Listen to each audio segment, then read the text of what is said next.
Giovanni Santi, ustedes dicen, ¿será que podría compararse o estamos, por dicha, muy lejos? Desde la perspectiva actual y fundamentado en esas cifras, Costa Rica tiene muchos grados de libertad todavía. Lo que pasa es que… Pero todavía, cuando ustedes dicen todavía, pero… Sí, todavía porque estamos hablando de cifras manejables. Lo que pasa es que no debemos dejar que el tiempo nos tome de sorpresa y que dejemos por allí decisiones importantes sin resolver. Muchas de ellas son decisiones políticas, ¿verdad? Y que es parte, yo diría que, de las labores que los actores de política monetaria y de política aquí en Costa Rica deberían ya estar tomando en consideración en sus decisiones de hoy. ¿Cómo qué medidas? Tenemos ahí, por ejemplo, dentro de la estrategia del actual gobierno, el presentar una reforma fiscal. Casi que la mayoría de todos nosotros somos conscientes. Pero ya está, digamos, ya está presentada. Está presentada. El asunto es que ese consenso, o sea, no puede ir más allá de la hora. No debemos estresarnos hacia el futuro, pero debemos ser actores en este momento para solventar adecuadamente todas esas debilidades fiscales que tiene el país. ¿Y eso qué significa? Si ya está presentada, ¿qué es lo que usted cree que debería? Necesitamos que las fracciones, que eso lo la entiendo. comisión, todos consenso. ellos… Pero sobre todo, ¿en qué puntos, cree usted? Sobre todo en la parte fiscal, que es, por decirlo así, el tema que debe unirnos más en estos tiempos para evitar llegar a situaciones tan extremas como las que hemos estado escuchando y viendo en Grecia. Don Luis Paulino, ¿realmente podríamos llegar a estar en la situación de Grecia? Pues. Primero que nada, yo creo que hay que tener claro una cosa: al déficit fiscal en Costa Rica se le han atribuido un montón de posibles terribles consecuencias y se ha demostrado que eso es falso. Tenemos 6 años, estamos en el 7º año con un déficit fiscal relativamente elevado y todos los males terribles, las pestes terribles que se le atribuyen al déficit no se visibilizan ni en la inflación ni en las tasas de interés. Por otro lado, los niveles de deuda todavía son manejables, pero ahí sí debemos prestar atención, la evolución de la deuda, la forma como podría eventualmente seguir aumentando si el déficit fiscal no se pone bajo control. Y entonces hay que buscar soluciones en la perspectiva de evitar que la situación de deuda del país se fragilice, se llegue a niveles peligrosos. Ahora, si se trata de buscar soluciones para impedir que el déficit fiscal siga incidiendo en el aumento de la deuda, yo creo que la peor de las soluciones es la solución de la austeridad, que es la solución en la cual en la Asamblea Legislativa se insiste. La austeridad lo que va a hacer es debilitar más a una economía que de por sí está muy débil, que viene comportándose de una manera realmente anémica. No es conveniente entrar en ese círculo negativo en este momento. El sector público sí necesita ser muchísimo más eficiente y ciertamente necesitamos una reforma tributaria, solo que creo la reforma tributaria debería diseñarse teniendo en cuenta las circunstancias de debilidad de la economía costarricense hoy día y entender también un elemento que es absolutamente vital. El problema fiscal difícilmente se podrá resolver si la economía no se recupera. Si no logramos darle nuevo dinamismo a la economía y volver a generar empleo de una manera saludable, poder resolver el problema del déficit fiscal se nos volverá mucho más complicado y por eso mismo es importante evitar mecanismos para enfrentar la deuda que impliquen debilitar la economía y eso es lo que se haría si se recurre al mecanismo de la austeridad. Giovanni, lo que decía también y le preguntaba a Laura ahora, yo se lo repregunto nuevamente, ¿qué otras medidas serían? Entonces, no solo, todos sabemos del tema de la reforma fiscal, pero recomiendan ustedes también el tema de la austeridad, recomiendan ustedes, ¿qué otros temas aparte de la reforma fiscal que todos sabemos que es necesaria, que está ahí, pues que ya puede llevar tiempo?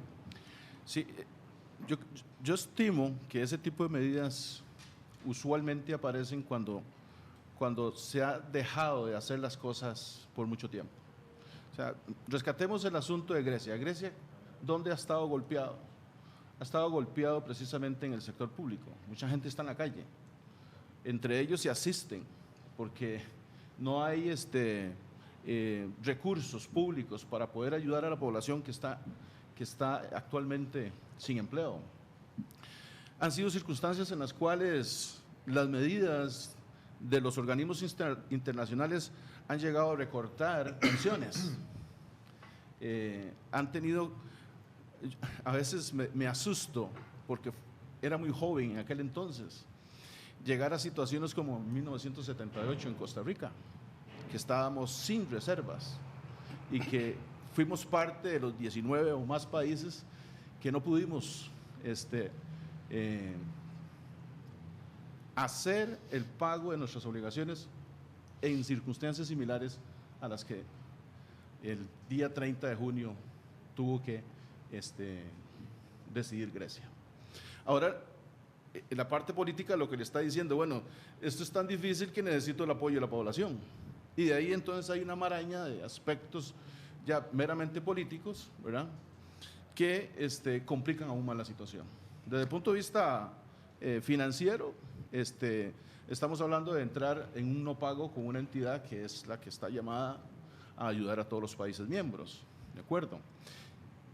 Y si nosotros desde hoy no empezamos a trabajar, aunque tengamos algunos grados de libertad, ese es un asunto que no pararía, y no pararía si no se toman las medidas ahora. Y es parte no solamente de racionalizar el gasto, de ser más productivos, de tratar de hacer medidas para que la gente tenga empleo y que las empresas privadas puedan desarrollar o brindarnos su aporte a la economía nacional, sino que también obedece a conceptos de eficiencia del aparato estatal que, como en los casos que estamos observando a nivel internacional, obligan a otras entidades entonces a tomar medidas que van perjudicando en el tiempo la salud financiera y el patrimonio de sus pobladores. Las medidas que hemos estado viendo en Grecia, muchas de ellas las hemos visto en Argentina en su debido momento y en otros países que decidieron, dadas las circunstancias económicas que estaban afrontando, pues no pagar.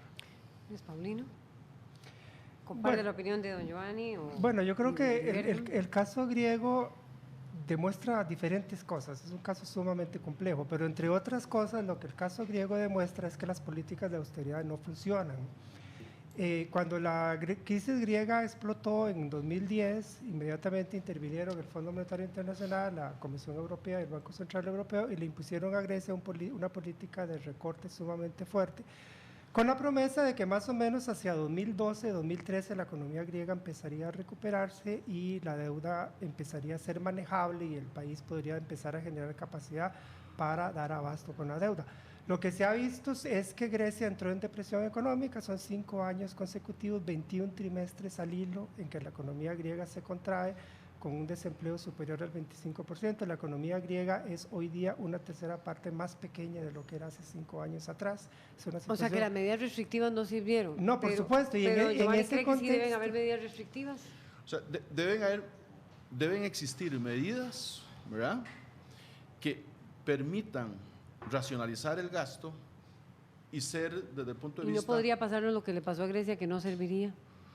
Pregunto. Bueno, son parte de los riesgos económicos que debemos manejar, ¿verdad?, porque todo está en función de qué gasto o qué actividad pública podrías estar afectando. Soy consciente de que ningún político en este país, por ejemplo, si hablamos del nuestro, correría el riesgo de ver duplicado el desempleo en Costa Rica con tal de tener un estado más chico, menos graso, por decirlo así, más a dieta.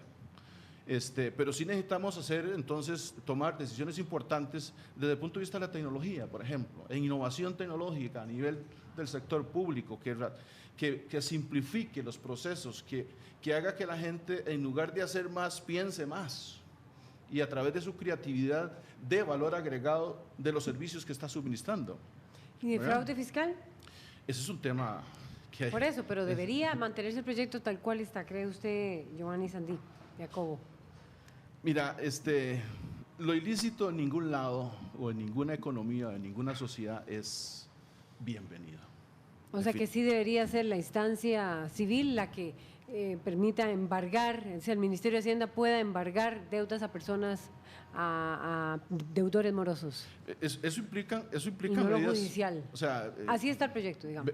veámoslo desde la perspectiva de nuestra idiosincrasia y lo que desde el punto de vista regulatorio nos atañe. O sea, no podemos crear medidas anticonstitucionales tampoco.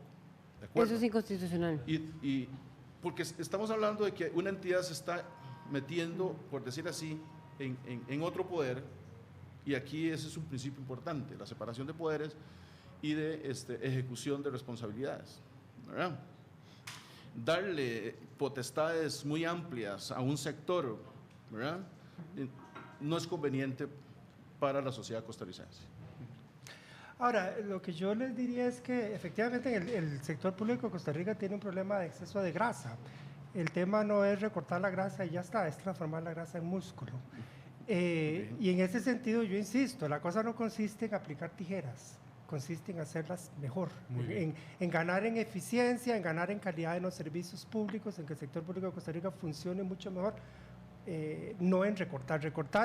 Optar por la política de la austeridad fiscal es optar por un camino comprobadamente fracasado, hoy día en Grecia, hoy día en Europa, como hace 30 años atrás en América Latina. Muy bien, muchísimas gracias a don Luis Paulino Tenemos que Vargas irnos. y a don Giovanni El Sandí. tiempo va volando. Así es. Pero vamos a volverlos a invitar.